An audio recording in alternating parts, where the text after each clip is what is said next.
That's a good reason to go for it. That's what I want to try and to put into it. And I do like people. I will go and do gigs in German and French and Russian, and I want to do them in Arabic as well. And so I just want to go and do that. And if I just am completely crap, then no one's going to vote me in. I look forward to that part of your career. Oh, sorry. I look forward to that part of your career. All right. Thank you very much. Sorry. Yeah. As a transvestite, you challenge gender stereotypes, and I wondered if you consider this. Yes, I am a feminist. Somebody asked me the other day. Well, I don't know quite how one would define a feminist, but I believe this is what I think about.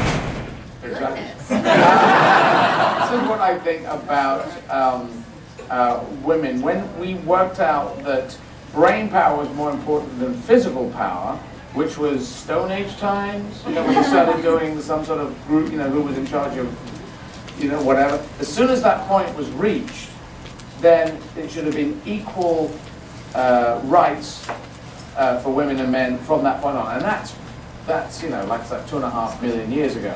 And it's taken so long to get to this equal parity thing. We still haven't got there. And it just seems crazy to me. I can't, maybe being transvestite, maybe because I really like my mother. I don't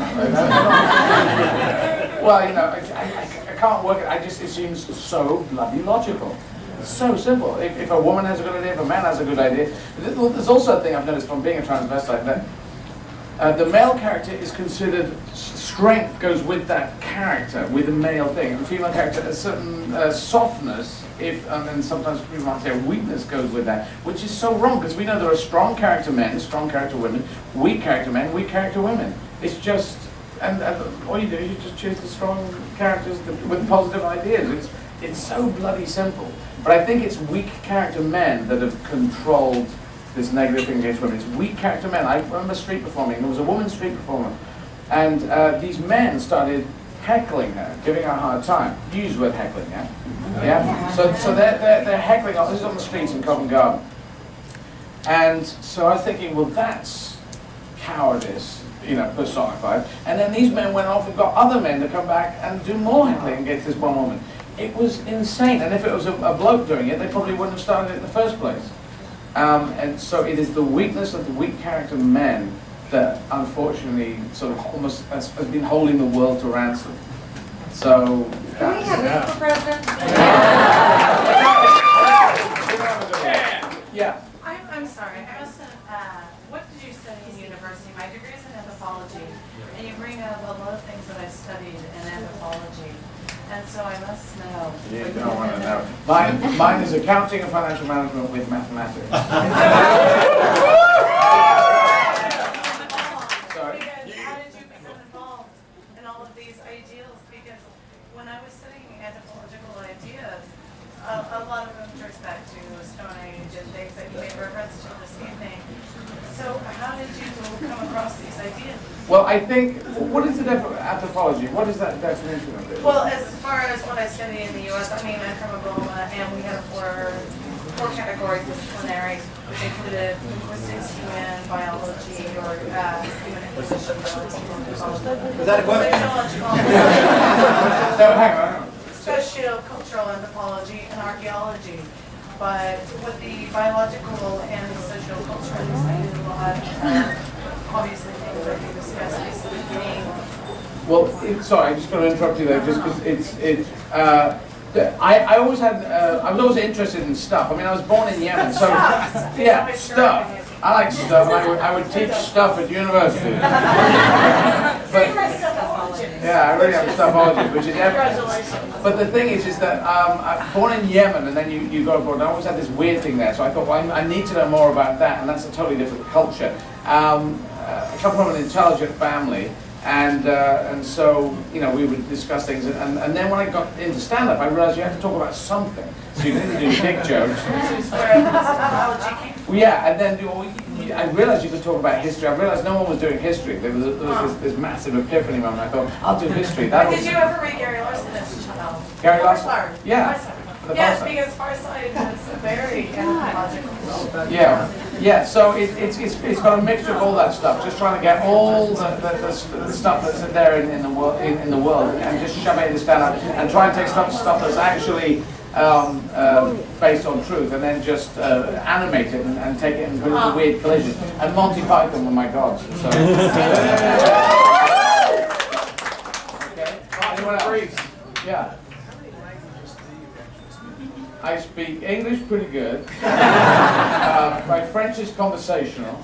This is how I define them. I actually did lessons, and they said I was intermediate, and now I'm superior. But it's conversation, so I can have a decent conversation in probably politics and stuff. And my German is survival. It's kind of haben Sie ein Auto für die Flughafen, cars and taxis and hotels and tickets and that kind of thing. Sorry. And my Italian is food. I can say, because I learned it from Italian restaurants in London. An insalati di spinaci, per favore, bottiglia di vino bianco, vino rosso, per favore. You know, so I learned that from thing, and Spanish as well. Because I find that the Italian food and the Spanish food, they tend to cook it and put it there, and they write it up. Whereas the English will copy the French, and the French will do it based on a bed, the thing with a duvet of this, and you just say, I don't even know what they're doing with the food here. So I get confused with the French-inspired thing. Even though I like the French, I still get confused on that. And the German, I can't understand the food on that one either. So I'm going to go to the person in the back. Yes, no, you. Yeah, right here. Okay, so you had the monkey in the branch. Have you had a lot of people in the audience yell things out at you? People do shout out things, you know, lines of old stand-up, but I never quite know where to go with them. There was somebody, but you know, I kind of encourage heckles that kind of add to the thing as opposed to just stop it and say, here's a line of your old stand-up. But somebody did do a few days ago, because I keep saying everything dies. I said the Greeks died in a car crash, the ancient Egyptians, the Greeks, and then I said the Romans all, and then I thought I can't say died in a car crash again, and then this woman said died in a chariot. So that was really nice, which I might use. Yeah. Do you feel like the material you're doing now is a bit darker than the type of thing you've done before? Where does that come from? Well, hopefully it is. I mean, people used to say your stuff is, well, people used to say, oh, my stuff is gentle, and I hated these words, these adjectives that they were using on it. And I thought, well, I don't want to go and say, I hate this, you know, there's a lot of, comedy is good at attacking things, and you go and say, I hate the stuff that I really don't like in stand-up, which is like, what's so-and-so doing with their hair? What are they wearing? And I hate that, I just can't, that doesn't quite work with me. And then there's when you can use it to attack politics, and that's a very useful thing. But I actually quite like, I'm interested in politics, and I don't want to just slash through politics. So I don't actually do a lot of party politics. I talk about more social politics, more historical politics, and the sort of movements of ideas over sort of 50 years. But I realize because my stuff is, a lot of comedians have angst, or seem to have angst, or people say that they have angst. I don't have a huge amount of angst. I'm actually very positive. And that's why I go off and do gigs in these other languages. But it does seem to be a better fit for me to take on really trickier and trickier subjects and try and get in there and see if I can get into some truth. And I know the God question, which is when God is represented in America and Europe, is really quite different. And I find it fascinating, and I don't want to disparage people who are worshiping a God. I just don't want to worship anyone, because unless they've done some really good stuff. I would worship Nelson Mandela. I would really admire. I would be honored to be in his presence. You know, Nelson Mandela. What? I mean, 26 years in prison. Can you come out without bitterness? That's just